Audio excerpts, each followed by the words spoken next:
Honourable Gentleman White. Yes, thank you. I thank the Honourable Gentleman for giving way.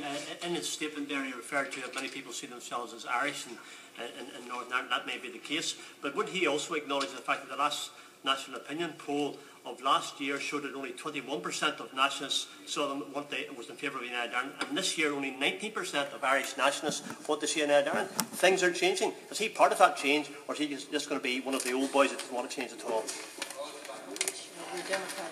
I'm not sure, Mr. Deputy Speaker, what answer I'm supposed to give to that, or what answer is expected. I don't think any of us pay too much attention to opinion polls, yet at the same time we can quote selective pieces of them when it suits. Opinion polls are opinion. Point of order, Nigel Dodds.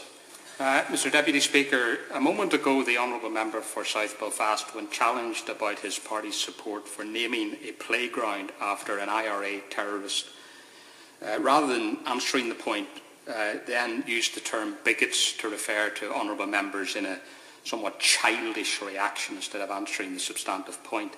Can you give a ruling as to the use of the term bigot as referred to honourable members in terms of parliamentary language? Because whilst it is...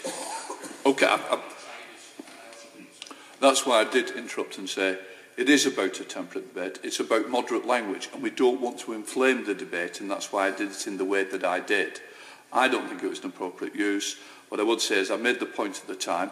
We have moved on, and of course it is about making sure it is a debate where people have respect for each other, and we're in danger of losing that respect with inflammatory language. Dr. Alistair. Mr. Deputy Speaker, for the record, Mr. Deputy Speaker, I didn't accuse any honourable member. I referred to a group of... As they wish. Okay, before we get too far down, further points of order, what I would say is, I know it was an individual member, but the members who you were referring to were all sat behind him. So in a sense, it was a collective use of the word, and that's why I don't want to prolong it. I've given you my view, and I do want to hear more of your speech. Dr. Alistair.